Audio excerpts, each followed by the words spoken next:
గుంపన్పల్లిలో ఉన్నటువంటి శ్రీ చైతన్యలో ఒక విద్యార్థి పైన అక్కడ సంబంధిత ఉపాధ్యాయుడు చేతి విరగొట్టడం జరిగింది.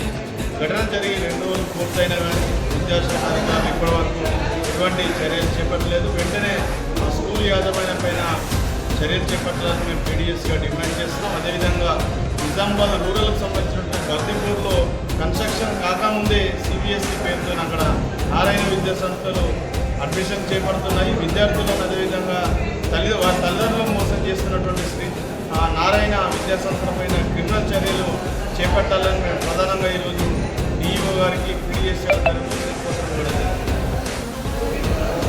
నిజామాబాద్ నగరంలో గుంపన్పల్లిలో ఉన్నటువంటి శ్రీ చైతన్యలో ఒక విద్యార్థి పైన అక్కడ సంబంధిత ఉపాధ్యాయుడు చేతి విరగొట్టడం జరిగింది.